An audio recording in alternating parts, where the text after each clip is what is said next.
Okay, let us start this session.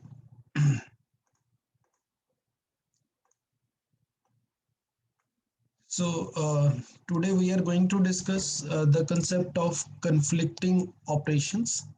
So, what are conflict operations? We will discuss that. And this discussion will provide the base for all discussion on concurrency control. तो अगले session में हम concurrency control शुरू करेंगे, but the whole discussion of concurrency control will be based on the topics which we are going to discuss in today's session. Now, in order to understand about conflicting of operations, let's suppose that I have a data item, and let's suppose the name of data item is X. And here I am taking one examples to explain the point which I am taking. So let's suppose this data item is equivalent to a notebook or a copy. So here I am talking about a notebook. Now let us consider you have a notebook. Now, how many students at a time can read this notebook? क्या दो बच्चे same time पे इस notebook को read कर सकते हैं या नहीं? Yes sir. हाँ। तो मैं यहाँ पे जो इस नोटबुक के ऊपर पॉसिबल ऑपरेशंस है वो दो हैं, रीड और राइट। तो मैं यहाँ रीड और राइट ऑपरेशंस बना लेता हूँ। तो ये दो अलग अलग लोग हैं जो इन ऑपरेशंस को करना चाहते हैं। तो रीड और राइट अलाउड है, yes. Two can perform both read operation at the same time. एक नोटबुक के ऊपर दो बच्चे सेंटर पे रखेंगे और उसको रीड कर लेंगे, उसमें कोई प्रॉब्लम नहीं है। नाउ लेट्स सपोज ये एक नोटबुक है और ये स्टूडेंट उसको रीड कर रहा है। लेट्स सपोज एक स्टूडेंट ए है, उसको रीड कर रहा है, और उसी समय उस नोटबुक के ऊपर एक स्टूडेंट बी आता है और वो कहता है कि मैंने राइट करना है। इज इट अलाउड कि बच्चा एक पढ़ रहा है और दूसरा बच्चा उसके ऊपर कुछ और लिखता जाए कॉपी के ऊपर? No, sir. So this is not allowed. So read and write is not allowed. So this is not allowed. Yes, this is allowed, but this is not.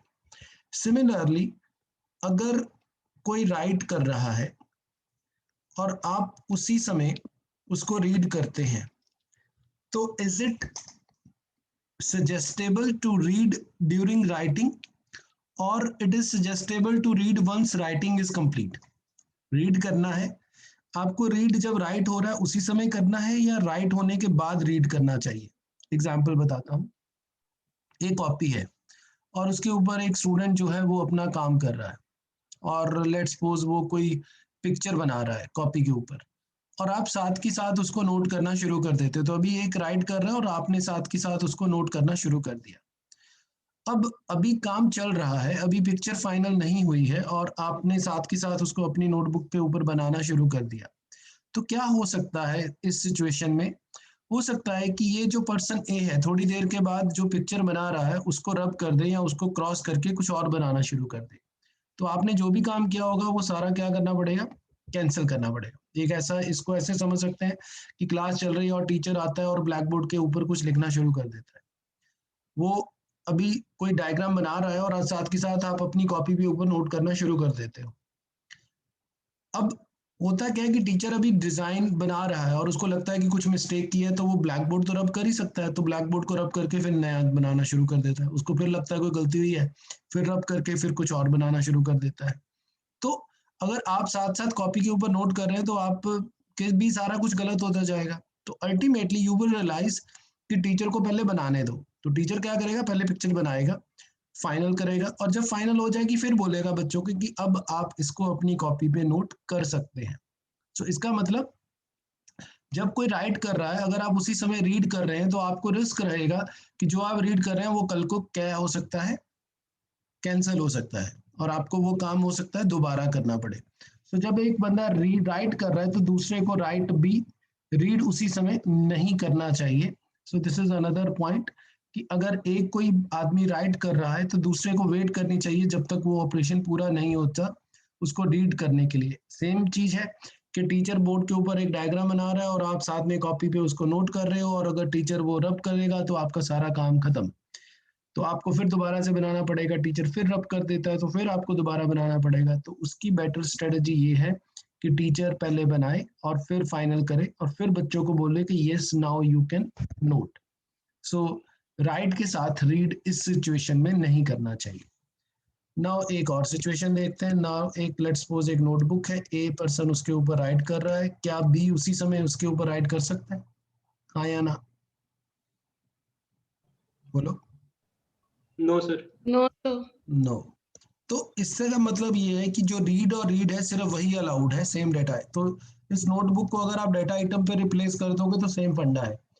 To person can read the data item at the same time, but you can not perform read write, write read और write write at the same time. तो मैं यहाँ पे इसको एक graph बना रहा हूँ जो कि कंपैटिबिलिटी ग्राफ बोलते हैं। सो आप देखते हैं कि रीड और रीड में कोई प्रॉब्लम नहीं है। तो इसमें मैं इशू बता रहा हूँ, ये कन्फ्लिक्टिंग है, तो कन्फ्लिक्टिंग ऑपरेशंस के बारे में बता रहा हूँ। सो रीड में कोई कन्फ्लिक्ट नहीं है, this is allowed, it is no. But अगर रीड और राइट करोगे तो कन्फ्लिक्ट होगा, राइट और रीड करोगे तो कन्फ्लिक्ट होगा, राइट और राइट करोगे तो कन्फ्लिक्ट होगा। जैसे मैंने यहाँ बताया है कि इसमें कोई प्रॉब्लम नहीं है लेकिन बाकी सभी केसेस में प्रॉब्लम है, तो इसका मतलब यहाँ पे कन्फ्लिक्ट नहीं है, but in all other cases we have conflict. So this is called as conflicting operations. So we can conclude that कि जो रीड है, जो रीड है वो conflicting है या नॉन conflicting है? So वो नॉन conflicting है। रीड राइट भी conflicting है, conflicting राइट रीड भी conflicting है और राइट राइट भी conflicting है। तो ये एक इम्पॉर्टेंट लर्निंग है। आप इसको अपनी नोटबुक के बारे में सोच के समझ सकते हैं कि रीड तो चल सकता है लेकिन बाकी सभी सिचुएशन में प्रॉब्लम आ सकती है। तो इसलिए मैं इसको कन्फ्लिक्टिंग ऑपरेशन बोलूंगा, लेकिन बाकी के जो ऑपरेशन है ये नॉन कन्फ्लिक्टिंग है। अब यहाँ पे इसका मतलब ये हुआ कि इनको जो ऑर्डर है वो इम्पॉर्टेंट है and you should try to preserve the order. So now let's read this. So those read write operation whose order cannot be changed, अगर आप इनको ऊपर नीचे करेंगे तो those operation whose order cannot be changed without affecting the consistency of data are called conflicting operations. तो अगर आप उन operations को ऊपर नीचे करते हैं, ऑर्डर चेंज करते हैं, तो उनके जो रिजल्ट्स हैं उसमें फर्क पड़ता है। तो अगर फर्क पड़ता है तो उसको हम बोलते हैं कंसिस्टेंसी ऑफ डेटा, और अगर फर्क नहीं पड़ता तो हम बोलते हैं कि वो कन्फ्लिक्टिंग नहीं है। सो कन्फ्लिक्टिंग है या नहीं है ये इस बात के ऊपर डिपेंड करेगा कि वो किस तरह से उसको बिहेव कर रहे हैं। और एग्जांपल से मैं समझाने की कोशिश करता हूँ इस डेफिनेशन को। Those read write operation whose order can not be changed without affecting the consistency of data. तो ऑर्डर के बारे में सोचते हैं। सो लेट्स सपोज एक आपके पास है रीड ए और एक है राइट ए। इनका ऑर्डर, ये मान लो T1 है और ये T2 है, इनका ऑर्डर चेंज करने से रिजल्ट फर्क पड़ेगा या नहीं पड़ेगा? पड़ेगा सर। हाँ, तो यहाँ जो A की वैल्यू रीड हो रही है वो राइट से पहले हो रही है, लेकिन अगर आप इसकी बजाय ये ऑर्डर कर देते हैं, राइट पहले करते हैं फिर रीड करते हैं, तो दोनों रीड में फर्क है। ये रीड इस वाले चेंज को रीड करेगा, जो यहाँ चेंज होगा ये इसको रीड करेगा, लेकिन ये इस वाले राइट को रीड नहीं करेगा, उससे पुरानी वैल्यू को रीड करेगा। तो दोनों का ऑर्डर चेंज करने से रिजल्ट में फर्क पड़ेगा। तो कौन से ऑपरेशन है? रीड और राइट। तो रीड और राइट को ऊपर नीचे नहीं कर सकते, अगर ऊपर नीचे करोगे तो आपके रिजल्ट में फर्क पड़ेगा, ये कहने की हम कोशिश कर रहे हैं। लेकिन अगर T1 और T2 यहाँ पे भी रीड ए हो रहा होता और यहाँ पे भी रीड ए हो रहा होता, यहाँ पे दोनों के रिजल्ट सेम आएंगे डिफरेंट आएंगे? इस सिचुएशन में ए में सेम। यहाँ पे सेम आएंगे। तो मैं कह रहा हूँ कि रीड का ऑर्डर तो चेंज कर सकते हो, लेकिन रीड राइट का ऑर्डर या राइट रीड का ऑर्डर चेंज नहीं हो सकता। एक और सिचुएशन बताना। राइट ए, इसको T2 बोलता हूँ। अब फर्क पड़ेगा या सेम आएगा? सो यहाँ फर्क पे पड़ेगा। अब भी फर्क पड़ेगा। हाँ, पहले ये करेगा फिर ये करेगा, पहले ये अपडेट होगा फिर ये अपडेट होगा। तो आप समझ सकते हैं कि सिर्फ रीड है जिसमें वो कोई फर्क नहीं पड़ेगा, जबकि हर केस में राइट और रीड दोनों ऊपर नीचे कर सकते हो आप। सो यहाँ पे सभी केसेस में फर्क पड़ेगा, बट ये इसी में फर्क नहीं पड़ेगा। तो इसलिए डेफिनेशन बनाई है कि those read write operation whose order can not be changed without affecting the consistency, consistency का मतलब रिजल्ट से है, without affecting the results of data, so these are called as conflict operation. Read read में तो कोई फर्क नहीं पड़ेगा, लेकिन सभी केसेस में फर्क पड़ेगा, रीड राइट में, राइट रीड में और राइट राइट में। तो इसलिए इसको यस बोला है और इसलिए इसको नो बोला है, और ये डेफिनेशन है। समझ लगी बात? किसी को डाउट है तो you can ask me any question. Good. अब हमने ये सीखा है कि जब रीड रीड करते हैं तो कोई प्रॉब्लम नहीं है, लेकिन जब रीड राइट इकट्ठा करेंगे या राइट रीड इकट्ठा करेंगे या राइट राइट इकट्ठा करेंगे तो प्रॉब्लम आएगी। सो सभी इस बात से सहमत है कि रीड रीड करने से तो कोई प्रॉब्लम नहीं आएगी, लेकिन अगर ये कुछ इकट्ठा करोगे तो प्रॉब्लम आएगी। क्या प्रॉब्लम आएंगी वो हमने यहाँ पे लिस्टेड की है। तो जो प्रॉब्लम आती हैं उन प्रॉब्लम्स को ये हम कहते हैं, और ये मैं चाहता हूँ कि हर स्टूडेंट को क्लियर हो। सो मैं दोबारा बोल रहा था कि रीड रीड में तो कोई प्रॉब्लम नहीं आएगी, लेकिन रीड राइट, राइट रीड और राइट राइट में प्रॉब्लम आएगी। अब इन प्रॉब्लम्स के नाम हैं। तो राइट राइट की जो प्रॉब्लम है, उसकी जो प्रॉब्लम है उसको हम बोलते हैं लॉस्ट अपडेट प्रॉब्लम और over writing of committed uncommitted data. तो इसको मैं बोलता हूं लॉस्ट अपडेट। तो इस सिचुएशन का नाम है लॉस्ट अपडेट। राइट रीड, इसके ऊपर जब प्रॉब्लम आती है तो इसको बोलते हैं डर्टी रीड।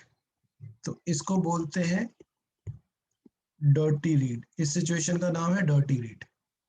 और रीड राइट के लिए जब प्रॉब्लम आती है तो इसको क्या बोलते हैं?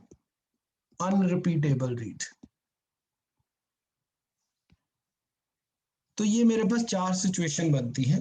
रीड रीड के कोई केस में प्रॉब्लम नहीं है तो नो है, इसका कोई केस नहीं आ रहा। तो 3 केस आ रहे हैं। रीड राइट, इस कंफ्लिक्ट को हमने यहाँ दिखाया है, जिसको मैं अनरिपीटेबल रीड बोलता हूँ।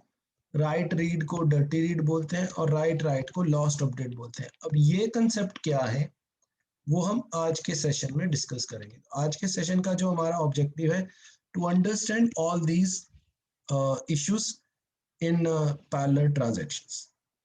समझ लग गया आज का ऑब्जेक्टिव? तो let us start with first case of lost update which is called as write write conflict। तो लॉस्ट अपडेट प्रॉब्लम को राइट राइट कन्फ्लिक्ट कहते हैं, और इसको मैं एग्जांपल से समझाता हूं।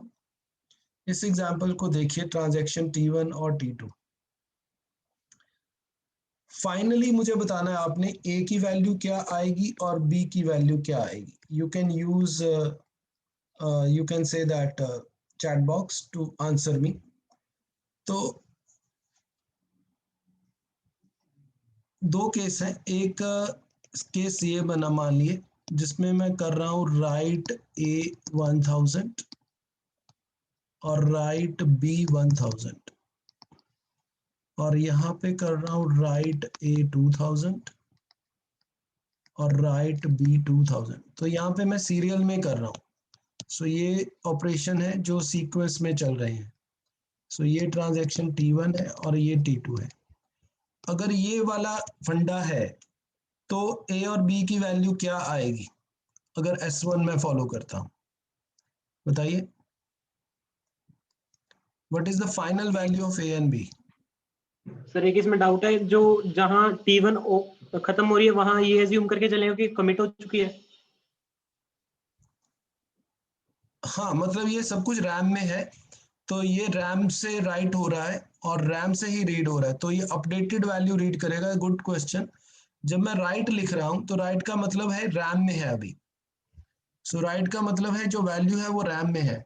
तो जब आप यहां से वैल्यू पढ़ोगे तो वो भी रैम में है, तो इसलिए आप अपडेटेड वैल्यू पिक करोगे। तो हर सिचुएशन में आप अपडेटेड वैल्यू उठा रहे हो, तो उस सिचुएशन की बात हो रही है। फाइनल वैल्यू क्या आएगी A और B की इस सिचुएशन में?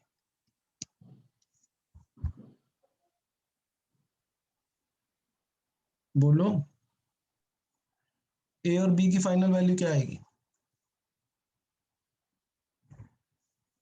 इतना क्या मुश्किल है इसमें?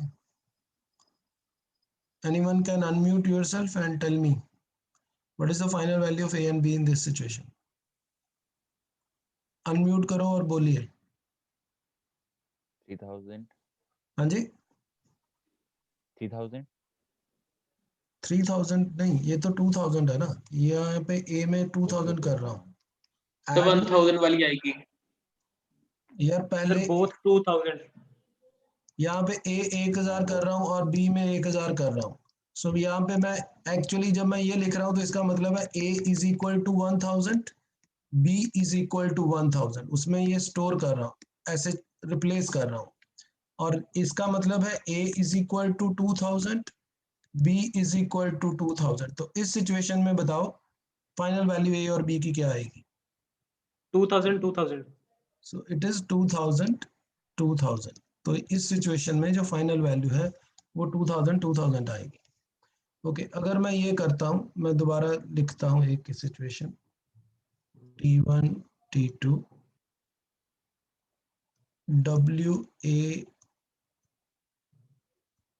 2000 WB 2000, then I write WA 1000 WA 1000। इस सिचुएशन में क्या वैल्यू आएगी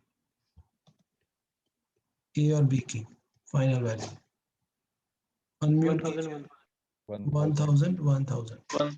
तो अगर आप सीरियल एग्जीक्यूट करते हो, पॉइंट ये हुआ कि अगर आप सीरियल एग्जीक्यूट करते हो तो ए और बी की वैल्यू सेम आएगी, चाहे वो 1000 आए चाहे 2000 आए, दोनों केसेस में सेम आएगी। गारंटी यही है ना कि अगर आप सीरियल एग्जीक्यूशन करते हो तो अगर ये सीक्वेंस में चलोगे तो 2000 आएगी और इस सीक्वेंस में चलोगे तो 1000 आएगी, बट दोनों सिचुएशन में ए और बी की वैल्यू सेम आएगी। So I can make a rule कि A and B will be same अगर आप सीरियल एग्जीक्यूट करते हो। अब क्या होगा इस सिचुएशन में, ए की वैल्यू कितनी आएगी और बी की वैल्यू कितनी आएगी? 2000 and 1000 ए कितना आएगा? 2000 2000 और बी कितना आएगा? 1000। तो यहाँ पे क्या हो रहा है कि आपका ये जो बी है, ये बी अभी 2000 हुआ था लेकिन आपने उसको चेंज कर दिया और यहाँ पे ए और बी की वैल्यू दोनों में क्या आ गया? डिफरेंस आ गया। जबकि एंड रिजल्ट क्या होना चाहिए था? एंड रिजल्ट दोनों ट्रांजैक्शन को अगर आप देखते हो तो एंड रिजल्ट होना चाहिए था कि भाई जो मर्जी हो दोनों का वैल्यू सेम आनी चाहिए। जो रूल है वो रूल तो ये कह रहा था कि ए और बी भी दोनों में सेम डाल रहे, पैसे डाल रहे हैं और बी और ए भी यहाँ पे उनमें 2000 डाल रहे हैं। तो रूल ये था कि A and B should be same. लेकिन अगर आप इस तरह से रन करते हो, पैरेलल एग्जीक्यूट करने की कोशिश करते हो, तो उनमें डिफरेंस आ जाता है। सो ये डिफरेंस क्यों हुआ? क्योंकि यहाँ पे राइट होने के बाद ये राइट अभी कमिट नहीं हुआ था और आपने एक दूसरा राइट कर दिया। तो एक राइट के बाद अगर आप दूसरा राइट भी सेम आइटम पे, आइटम सेम है 1000 तो एक राइट के बाद अगर दूसरा राइट आप कर देंगे इसी तरह से, और यहाँ पे जैसे है एक के बाद दूसरा और उसके बाद ये, तो आप राइट राइट कन्फ्लिक्ट कर रहे हो। और जो आपका अपडेट है, यहाँ पे जो अपडेट था बी का, वो अपडेट क्या हो गया? अल्टीमेटली लॉस्ट हो गया। So I will call this situation as lost update problem.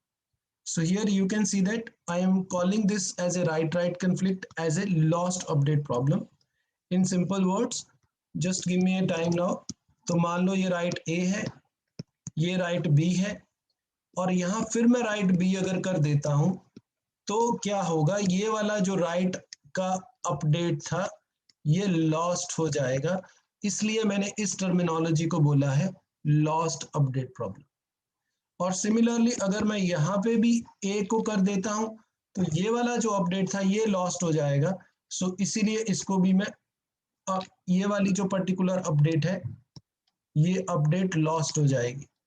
तो होना क्या चाहिए? अल्टीमेटली कोई अपडेट लॉस ना हो, उसके लिए एक्चुअली होना चाहिए कि पहले ये काम हो, फिर इसके चेंजेस कमिट हो, फिर उसके बाद अगला राइट शुरू होना चाहिए। सो नेक्स्ट राइट होने से पहले पिछला राइट कमिट होना चाहिए। अगर वो कमिट नहीं हुआ तो अल्टीमेटली क्या हो रहा है कि आप उसको ओवरराइट कर रहे हो। सो यहाँ पे मैं क्या कर रहा हूँ, यहाँ पे बी की वैल्यू को मैं एक तरह से ओवरराइट कर दूंगा क्योंकि कमिट हुआ नहीं है। तो कमिट हुआ नहीं तो ये वैल्यू ओवर रिटर्न हो गई। ओवर रिटर्न का मतलब है लॉस्ट अपडेट। तो जब भी आप डब्ल्यू ऑपरेशन पैरेलल में करेंगे आपको लॉस्ट अपडेट की सिचुएशन मिलेगी। सो ये पॉइंट मैं एक्सप्लेन करना चाहता। So lost update occur when we access the same item, और उससे जो है उनकी जो वैल्यू है वो इनकरेक्ट हो जाएगी, और ये एक्चुअली कमिट होने के बाद होने चाहिए थे, लेकिन अगर कमिट होने से पहले दूसरा कर दोगे राइट ऑपरेशन तो आपका पिछला अपडेट लॉस्ट हो जाएगा। This case is right write conflict. और इस पर्टिकुलर सिचुएशन को हमने यहाँ भी एक्सप्लेन किया है कि अगर आप सीरियल में एग्जीक्यूट करते तो ए और बी की वैल्यू या 2000 रहती या 1000 रहती, लेकिन अगर आप ऐसे पैरेलल करते हो तो आप देखते हो कि एक 2000 है और एक 1000 है, गड़बड़ होती है। तो ये क्यों गड़बड़ हुई? क्योंकि इसका अपडेट लॉस्ट हो गया, और ये लॉस्ट अपडेट की सिचुएशन है। And in simple words you can explain in this way कि एक राइट के बाद अगर दूसरा राइट करोगे तो पिछला राइट वो लॉस्ट हो जाएगा।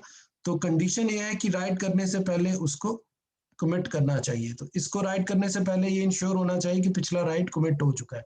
अगर नहीं हुआ कमिट तो वो अपडेट लॉस्ट हो जाएगा। So this is the first case of right conflict जो मैंने अभी आपसे डिस्कस किया। Now second case is right read conflict। अगर इसमें किसी को डाउट है right conflict में तो मेरे से क्वेश्चन पूछ सकता है। सिंपल आप ये एग्जाम्पल को याद रखना, इससे सारा फंडा क्लियर हो जाएगा। पेपर में भी यही फोटो बना सकते हो कि राइट बी है, फिर भी ये राइट हो गया तो ये अपडेट लॉस्ट हो जाएगा, इसके बाद इसको कर दोगे तो ये अपडेट लॉस्ट हो जाएगा, और इसको WW कन्फ्लिक्ट कहते हैं। Now the next case is right read conflict. तो राइट रीड कन्फ्लिक्ट को हम बोलते हैं डर्टी रीड। तो मैं इस सिचुएशन की बात कर रहा हूँ, राइट रीड कन्फ्लिक्ट। राइट करने के बाद रीड किया और वो डर्टी रीड होता है, ये इसका मतलब है कहने का।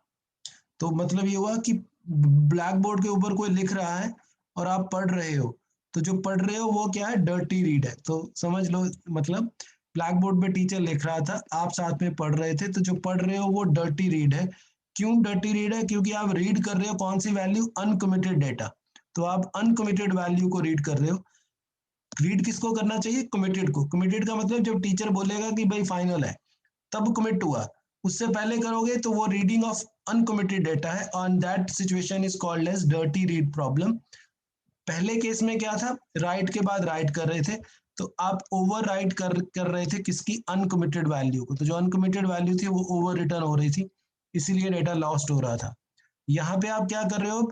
जो अनकमिटेड वैल्यू है उसको रीड करने की कोशिश कर रहे हो, और इस पर्टिकुलर सिचुएशन को बोलते हैं हम dirty read. Now we will take one example to explain this situation. So let us consider this. So यहाँ पे मान लीजिए जो लोन की बैलेंस वैल्यू है वो 10,000 है। तो लोन की जो बैलेंस वैल्यू है वो 10,000 है। मुझे आपको बताना है कि जो मैंने यहाँ पे वैल्यू रीड की है बी में वो कितनी होगी। मेरा क्वेश्चन है यहाँ बी में क्या आएगा? इनिशियल रोल बैक का मतलब क्या? हाँ जी, रोल बैक का मतलब क्या सर? यहाँ roll back roll back T4। Roll back पे नहीं पहुंचा मैं अभी यहाँ तक हूँ। Okay sir. ये यहाँ पे यहाँ तक 3 ये हुए हैं और ये चौथा हुआ है। तो अगर यहाँ तक सिर्फ है तो बी में क्या आएगा? So see only these 4 transactions and up to this point what is the value in B? इस बी में क्या आएगा ये बताना आपने। सो यहाँ पे ये इसमें जाएगा, तो यहाँ पे बी की वैल्यू क्या है बोलो? 10,000 हुआ 10,000, 2000 ऐड हुआ तो ये हो गया 12,000। सो राइट्स में ये वैल्यू इसमें चली गई, तो लोन बैलेंस कितना हो गया? 12,000। और यहाँ जब आप रीड करोगे तो क्या रीड करोगे अब बोलो? 12,000। सो यहाँ पे आपको मिलेगा 12,000। ओके, और अब यहाँ पे आप क्या कर रहे हो? माइनस कर रहे हो, तो जो बी का लोकल वेरिएबल है उसमें क्या हो गया? 9,000। और उसके बाद आपने कर दी रोल बैक। इसका मतलब ये हुआ कि ये जो ट्रांजैक्शन थी, रोल बैक का मतलब होता है अनडू करना या कैंसिल करना। तो आपने ये जो T4 ट्रांजैक्शन थी वो क्या कर दी? कैंसिल कर दी। कैंसिल करने का मतलब है कि आपने ये जो बोला कि मैंने 2000 ऐड किए हैं वो नहीं किए, तो इसका मतलब अब जो T5 है, जो 12,000 वैल्यू रीड करके बैठा हुआ था, ये वैल्यू इसकी वैलिड है या इनवैलिड है? अब इनवैलिड। सो ये वैल्यू इनवैलिड हो गई ना, तो अब इसको भी क्या करना पड़ेगा, अपना काम रोल बैक करना पड़ेगा, इसको भी अपना काम कैंसिल करना पड़ेगा। क्यों? क्योंकि इसने बोर्ड के ऊपर कुछ लिखा था और इसने उसी वैल्यू से सम निकालना शुरू कर दिया। टीचर ने कुछ लिखा और इसने उसी वैल्यू पे अपना सम निकालना शुरू कर दिया। टीचर ने बाद में रब कर दिया, उसने बोला नहीं गलती होगी, रब कर दिया। तो इसको भी अपना काम क्या करना पड़ेगा, कैंसिल करना पड़ेगा। क्यों? क्योंकि इसने रीड कौन सी वैल्यू की, जो अभी कमिट नहीं हुई थी। तो अगर ये कमिट हो चुकी होती यहाँ पे तो फिर ये कैंसिल ना होती। तो अभी ये ट्रांजैक्शन चल रही थी, हमने पिछली बार पढ़ा था कि ट्रांजैक्शन एक्टिव स्टेट में है अभी भी। तो एक्टिव स्टेट के बाद कभी भी ट्रांजैक्शन को कैंसिल कर सकता हूं। तो इसने इस ट्रांजैक्शन को यहाँ कैंसिल कर दिया और इसके कैंसिल करने के कारण T5 को भी ट्रांजैक्शन कैंसिल करनी पड़ेगी। इसकी जो वैल्यू है ये इनवैलिड हो गई और इस पर्टिकुलर सिचुएशन में जो इसने रीड किया था वो हो गया उसका डर्टी रीड। तो ये जो 12,000 था ये बन गया डर्टी रीड और इस डर्टी रीड को हमें इरेज करना पड़ेगा, कैंसिल करना पड़ेगा। तो अगर ये रोल बैक होती है तो मुझे इसको भी रोल बैक या कैंसिल करना होगा। क्यों करना होगा? क्योंकि ये वाला ऑपरेशन जो था ये डर्टी रीड हो गया। इन सिंपल वर्ड्स मैं अब यहाँ दोबारा बनाता हूं। सो यहाँ बनाते हैं अब। तो लेट्स सपोज दैट कि यहाँ पे कुछ हमने रीड किया, फिर कुछ राइट किया और ये फिर उसको रीड करता है और फिर राइट करता है। तो ये जो रीड कर रहा है ये, इसको कब रीड करना चाहिए? कमिट होने के बाद। अगर ये बिफोर कमिट रीड करता है तो इस रीड को मैं बोलूंगा डर्टी रीड। क्यों डर्टी रीड? क्योंकि डर रहेगा, क्योंकि कमिट तो हुआ नहीं है। तो यहां पे मैं इसको कैंसिल कर सकता हूं या इसको अबॉर्ट कर सकता हूं। तो अगर मैंने इसको कैंसिल कर दिया तो इसको भी अब ये सारा काम अपना कैंसिल करना पड़ेगा। तो फाइनली पॉइंट ये निकला कि आप जिस तरह से अनकमिटेड वैल्यू को राइट नहीं करते थे, उसी तरह से अब मैं बोल रहा हूं कि अनकमिटेड वैल्यू को भाई रीड भी नहीं करना। अगर तूने अनकमिटेड वैल्यू को रीड किया तो भी फंसेगा और उस सिचुएशन को हम डर्टी रीड कहते हैं। So finally we can conclude that कि अगर रीड है, राइट है और फिर मैं उसी को रीड करता हूं तो ये गड़बड़ हो रही है। आपको ये जब तक कमिट नहीं होता तब तक रीड नहीं करना, कमिट के बाद ही रीड करना है। और अगर कमिट से पहले रीड करोगे तो ये डर्टी रीड का केस है। एक और सिचुएशन का आंसर देना मुझे। ये रीड ए है, ये राइट ए है, ये रीड बी है। क्या ये डर्टी रीड है? No sir. तो ये डर्टी रीड नहीं है क्योंकि ये ए है और ये बी है। ओके, आगे चलता हूं। यहां पे मैंने किया रीड बी। अब डर्टी रीड कहाँ है? सर रीड बी पे। रीड बी पे। ये वाला जो है ये डर्टी रीड है। So this is important to understand. So अब डर्टी रीड ये वाला है क्योंकि आप इस वाली वैल्यू को, अनकमिटेड वैल्यू को रीड कर रहे हो। Very good. So you have understood this case. So this is the second situation. So we are talking about write, read. तो जो uncommitted था write, उसको read किया तो फंसोगे, dirty read है। क्योंकि ये अगर cancel होता है तो आपको अपना काम cancel करना पड़ेगा। So you are actually reading uncommitted data, which should not be the case. You should only read committed data. If you try to read uncommitted data, then this case is called as dirty read problem. So we have discussed this. Now the last case is read write conflict. Read write, read के बाद write हो गया, and this situation is called as unrepeatable read. So now we will discuss about read write conflict, and this situation is called as unrepeatable read. Okay, तो मैं इसकी example लेता हूं unrepeatable read। तो इस सिचुएशन को देखिए, एक ट्रांजैक्शन T1 है, वो 2 बार A की वैल्यू रीड करती है, और लेट्स सपोज इनिशियल वैल्यू जो A की है वो 5 है। तो अगर A की इनिशियल वैल्यू 5 है तो यहाँ पे क्या रीड होगा बताइए, बोलो यहाँ पे क्या रीड होगा? 5। 5, वेरी गुड। तो इसके बाद यहाँ पे जो रीड होगा वो क्या होगा? A की वैल्यू 5। दोबारा रीड हो रही है, 5 यहाँ पे भी 5 होगा।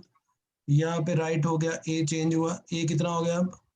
4। 4 राइट हो गया अब, तो राइट होके A की वैल्यू कितनी हो गई? 4। 4 अब आप जब रीड करोगे A की वैल्यू तो कौन सी वैल्यू रीड करोगे? यहाँ पे A क्या हो चुका है? चेंज हो चुका है। 4। आपकी आइटम A 4 हो चुकी है, और अब जब आप रीड करोगे तो आप 4 रीड करोगे 5 ना 4 रीड होगा ना, आपका A चेंज हो चुका है, A is has been yes change, sir so A इसने अपडेट कर दिया, तो A जो अपडेट हो चुका था अब ये रीड मारेगा अगर, तो ये वैल्यू को रीड करेगा ना जो लेटेस्ट अपडेट हुई है, तो ये 4 रीड करेगा। तो यहाँ पे मैं क्या बोल रहा हूँ कि एक T1 ट्रांजेक्शन 2 बार रीड कर रही है सेम आइटम को। सो T1 ट्रांजेक्शन 2 बार रीड कर रही है सेम आइटम को, पहली बार 5 मिलता है, दूसरी बार 4 मिलता है। वो देखता है यार मैंने तो कोई काम किया नहीं A के ऊपर, तो वैल्यू कैसे चेंज हो गई? आप सिर्फ T1 के पॉइंट ऑफ व्यू से सोचो। T1 ने अभी A की वैल्यू रीड की, उसको मिलती है 5, थोड़ी देर बाद फिर A रीड करता हो जाती है 4, वो कहता है यार मैंने तो A के ऊपर कुछ किया नहीं, ये कैसे चेंज हो गया? तो उसके 2 रीड जो है वो एक्चुअली तो सेम रिजल्ट देने चाहिए थे, लेकिन पहला रीड 5 दे रहा है तो दूसरा रीड 4 दे रहा है। तो इसलिए मैं इस सिचुएशन को बोलूंगा अनरिपीटेबल रीड।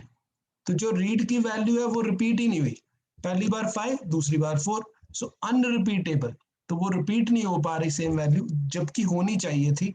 और गड़बड़ क्यों हुई?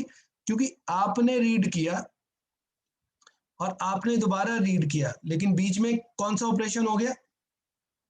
बीच में किसी ने आके कौन सा ऑपरेशन कर दिया, बोलो? राइट। राइट। तो बीच में जो बंदे ने आगे राइट ऑपरेशन किया, इसके कारण सारी गड़बड़ हुई है। और उसके बाद जब आप रीड कर रहे हो अपनी वैल्यू, तो आपको जो है वो सिचुएशन नहीं मिलेगी, आपको जो आंसर है वो ओवरराइट हो चुका है, और दोबारा रीड करोगे तो you will not get the same result. तो आपने पहले रीड किया और दूसरे बंदे ने उसको राइट कर दिया, सो रीड करने के बाद उसने उसको राइट कर दिया, तो इसका मतलब अब आपको जो वैल्यू है वो दोबारा सेम नहीं मिलेगी क्योंकि ये अपडेट हो चुकी है। सो इस सिचुएशन को, RW सिचुएशन को मैं अनरिपीटेबल रीड बोलूंगा। सो वापस मैं यहाँ दिखाना चाहता हूँ,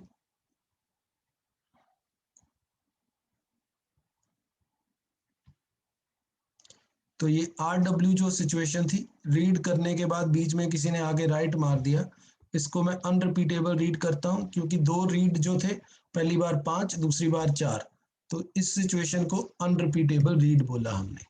So these are the 3 situations which are important to understand, and in this lecture we have discussed this particular situation. तो मैं एक बार दोबारा conclude कर देता हूँ session so that everyone should able to understand all those points clearly. हमने आज शुरू में पढ़ा conflicting operations, मैं conclude कर रहा हूँ session आज का। conflicting operation हमने पढ़ा कि भाई रीड रीड तो conflict नहीं है, लेकिन रीड राइट राइट राइट और राइट रीड में प्रॉब्लम आएगी, और इसमें आप उनका ऑर्डर ऊपर नीचे नहीं कर सकते। अगर ऑर्डर ऊपर नीचे करोगे तो रिजल्ट में गड़बड़ आएगी, और वो गड़बड़ जो है वो आपको जो है वो यहाँ दिखाई थी। रीड रीड है, ऊपर नीचे करेंगे कोई फर्क नहीं पड़ेगा, लेकिन रीड राइट राइट रीड ऊपर नीचे कर दिया, राइट पहले कर दिया, रीड बाद में किया, तो यहाँ कुछ और रीड करोगे, यहाँ कुछ और रीड करोगे, so you can't do this. यहाँ पे ऊपर नीचे किया राइट राइट को तो भी प्रॉब्लम आएगी। So I can say that इनका ऑर्डर इंपॉर्टेंट नहीं है। So this are not non conflicting while all other are conflicting operations. फिर इन कन्फ्लिक्टिंग ऑपरेशंस के 4 पॉसिबिलिटी बनती है, रीड रीड में तो कोई प्रॉब्लम नहीं आएगी, लेकिन बाकी हर केस में प्रॉब्लम आएगी। तो इनके नाम क्या हमें याद हुए, एक बार देखते हैं। तो राइट रीड राइट, इसको क्या बोलते थे? रीड के बाद राइट कर दिया किसी ने, रीड के बाद राइट, रिपीटेबल, अनरिपीटेबल रीड। तो अनरिपीटेबल रीड, क्योंकि रीड दोबारा सेम वैल्यू नहीं देगा। राइट किया था आपने, बीच में रीड कर लिया, क्या बोलेंगे इसको? dirty read. Very good, God bless you. तो इसको बोलते हैं डर्टी रीड, क्योंकि आप, वो बंदा लिख रहा था, आप बीच में रीड कर रहे थे। और राइट, ये तो पूरी लड़ाई होगी, दोनों इकट्ठे कह रहे हैं राइट करना है, तो इसको क्या बोलते हैं? राइट कन्फ्लिक्ट को। हाँ जी, lost update problem. Lost update, God bless you. So ये बहुत इंपॉर्टेंट टर्म है डीबीएमएस में। One can always ask what is lost update, what is dirty read and what is unrepeatable read. So you should able to explain that person from that point कि भाई 4 case बनते हैं। Are में तो कोई problem नहीं आती, जब आर और डब्ल्यू का चक्कर पड़ता है तो मतलब ये हुआ कि 2 बार आप रीड करोगे तो गलत जवाब मिलेगा। मैं इसको यहाँ दोबारा एक्सप्लेन कर लेता हूँ कि रीड ए किया, इसने राइट कर दिया और इसने फिर रीड किया, तो इसकी एक्सप्लेनेशन सीधी ऐसे ही दे देनी है कि भाई यहाँ पे लेट्स सपोज 5 है, इसने बीच में आगे 4 कर दिया, तो यहाँ जब रीड करूंगा तो 4 मिलेगा। तो 2 बार रीड किया, पहली बार 5, अगली बार 4, तो ये तो अनरिपीटेबल रीड है। तो ये प्रॉब्लम क्यों आई? क्योंकि रीड के बाद इस बंदे ने सेम आइटम को राइट कर दिया, तो ये अनरिपीटेबल रीड हो गया। अगला केस आता है WR का। तो मैं बोलता हूँ कि इसने राइट किया है और यहाँ आपने रीड कर लिया है, तो आपने इसकी अपडेटेड वैल्यू को रीड किया है, लेकिन अब ये बंदा क्या कर देता है? ये बंदा कहता है अबॉर्ट, ये बंदा अबॉर्ट कर देता है, या ये बंदा कैंसिल कर देता है, एक ही बात है, या ये बंदा अनडू कर देता है। तो ये ट्रांजैक्शन ने अगर यहाँ पे आके कैंसिल कर दिया, तो इसने जो भी इस वैल्यू को पकड़ के राइट किया था वो भी सारा कुछ क्या करना पड़ेगा? कैंसिल करना पड़ेगा। क्यों? क्योंकि जो ये वैल्यू रीड करके बैठा था, ये अनकमिटेड वैल्यू को रीड किया था, और इस वैल्यू को मैं बोलता हूँ डर्टी रीड, क्योंकि ये कभी भी कैंसिल हो सकती थी, तो यहाँ कैंसिल हो गई। और अब इसने कैंसिल कर दिया, क्योंकि ये तो कर ही सकता था, क्योंकि तो ट्रांजैक्शन चल रही थी, जो चल रही है ट्रांजैक्शन उसको कभी भी कैंसिल कर सकता हूँ, तो इसने यहाँ कैंसिल मार दिया, तो इसके सारे चेंजेस कैंसिल हो गए। तो अब इसको भी अपने चेंजेस कैंसिल करने पड़ेंगे, और ये डब्ल्यू राइट का केस हुआ, डब्ल्यू के बाद रीड किया था और ये डर्टी रीड था, और आप फंस गए इस चक्कर में, और इस प्रॉब्लम को डर्टी रीड कहते हैं। डब्ल्यू का केस है, लॉस्ट अपडेट प्रॉब्लम है। यहाँ पे हम बात करेंगे कि भाई ए में हमने किया था लेट्स सपोज 1000, और यहाँ हमने ए में चेंज कर दिया 5000। तो यहाँ पे जो ए का चेंज है वो हमने यहाँ पे ओवरराइड कर दिया है, तो इसका अपडेट ऑपरेशन जो था वो लॉस्ट हो गया, और अल्टीमेटली आपका यही फाइनल अपडेट बचेगा। क्यों लॉस्ट हो क्या कहूंगा मैं उसको? क्योंकि ये चेंजेस कमिट नहीं हुए थे, और इस कमिट से पहले ही हमने दूसरा ऑपरेशन परफॉर्म कर दिया। इसको फर्दर समझाने के लिए आप और बेटर एग्जांपल ले सकते थे कि ऐसे मान लीजिए कि ए जो है वो भी 1000 करना चाहता है, और बी जो है उसको भी 1000 करना था, और यहाँ पे आप ए को 2000 करना था और बी को भी 2000 करना था। तो अगर ऐसे चलेगा तो कोई प्रॉब्लम नहीं है, सीक्वेंस में है। लेकिन पैरेलल में चक्कर पड़ेगा, तो अगर यहाँ ए 1000 हुआ, इसने ए को 2000 कर दिया, इसने बी को 2000 कर दिया, और यहाँ पे आपने ए को 2000 कर दिया, तो अल्टीमेटली आपने यहाँ पे लॉस्ट कर दिया। तो इसकी जो फाइनल वैल्यू है, सॉरी यहाँ 1000 आएगा, तो इसकी जो फाइनल वैल्यू है वो आएगा ए 2000 और B 1000. So ultimately one update has been lost, and this situation is called as lost update. In simple word, एक W के बाद जब दूसरा W करते हो तो पहला W जो है वो lost हो जाता है।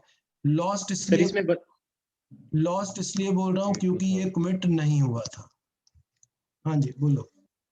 सर इसमें 1000 और 2000 रिजल्ट नहीं आएगा, क्योंकि आखिर में ए को ही 1000 किया। हाँ गुड, मैंने मिस्टेक किया, तो ए आपका आएगा 1000। गुड, मैंने यहाँ, हाँ इस सिचुएशन में ए 1000, क्योंकि ए यहाँ पे एक्चुअली बी होना चाहिए, तो उस सिचुएशन में ठीक आएगा। उस सिचुएशन में ए बनेगा 2000 और बी बनेगा 1000। यस, सो फंडा इंपॉर्टेंट है कि जब भी राइट पे मारोगे तो पिछला राइट जो है वो लॉस्ट हो जाएगा, तो इसलिए लॉस्ट अपडेट कहते हैं। तो सिंपल सी बात हुई, जब पिछला राइट पे राइट मारोगे तो पिछला अपडेट लॉस्ट हो जाएगा, इसलिए लॉस्ट अपडेट बोलते हैं। इसमें मतलब ये हुआ कि आपने पिछला जो रीड किया है राइट, वो अनकमिटेड वैल्यू को किया है, तो इसलिए डर्टी रीड बोलते हैं। और रीड के बाद राइट हो चुका है तो इसका मतलब दोबारा वैल्यू सेम मिलने वाली नहीं है, तो इसलिए इसको अनरिपीटेबल रीड बोलते हैं। तो मोटे तौर पे ये फंडा है। ठीक है जी। गुड। तो आज के लिए इतना ही है।